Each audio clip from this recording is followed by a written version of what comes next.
Hi friends, வணக்கம். இன்றைக்கி நம்ம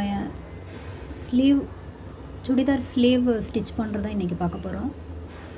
நம்ம வந்து மெயின் ஃபேப்ரிக்கு 2 பக்கமும் உள்ள ஸ்லீவை கீழே நல்ல பக்கமும் மேலே ராங் சைடும் போட்டுட்டு அது மேலே லைனிங் கிளாத்தை வச்சுட்டு நல்லா நீவி விட்டுக்கோங்க. 2 பக்கமும் கரெக்டாக லெஃப்ட் ரைட்டு பார்த்துக்கிட்டு அது மேலே வச்சுட்டு மெயின் ஃபேப்ரிக்கில் வச்சுட்டு நல்லா நீவி விட்டுக்கோங்க.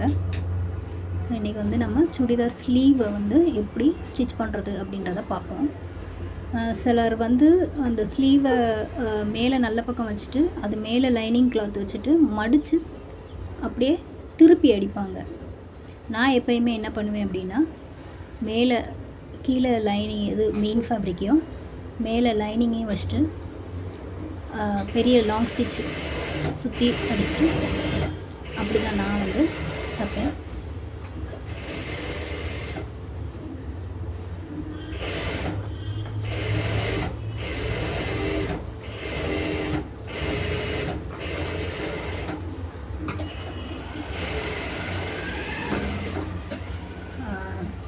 சுற்றி ஸ்டிச் போட்டுட்டு எக்ஸ்ட்ராஸ் எல்லாத்தையும் கட் பண்ணி விட்டுக்கலாம்.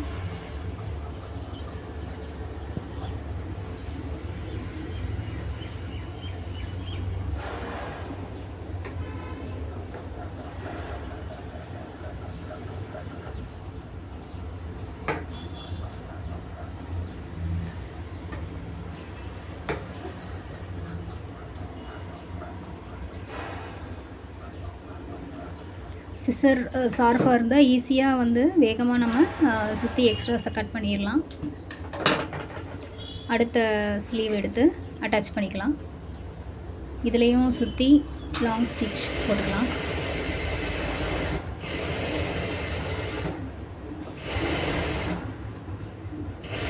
நல்ல கையை வச்சு லைனிங்கையும் மெயின் ஃபேப்ரிக்கையும் நீவி விட்டுக்கோங்க. அப்போ தான் வந்து உங்களுக்கு அந்த பஃப்பு மாதிரி அப்படி தூக்கிட்டு இருக்காம இருக்கும்.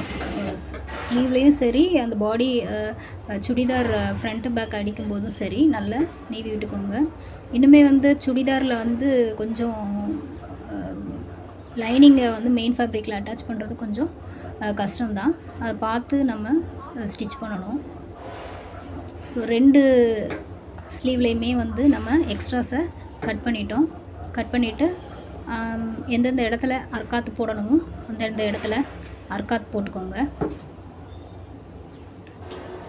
இந்த அர்க்காத்து எதுக்காக போடுறோன்னா, நம்ம அந்த இடத்துல நம்ம மடித்து தைக்கணும் அப்படின்றதுக்காக, அந்த அளவுகள் மாறாமல் இருக்கணுன்றதுக்காக நம்ம அந்த ஒரு சின்ன கட் கொடுக்குறோம்.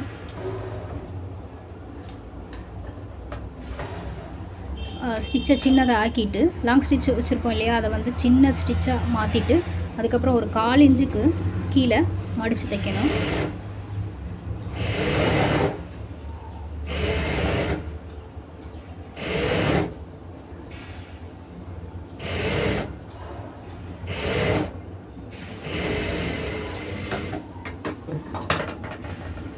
இன்னொரு ஸ்லீவையும் எடுத்துகிட்டு அதுலேயும் கீழே 1/4 இன்ச்சு மடித்து தைச்சிருவோம்.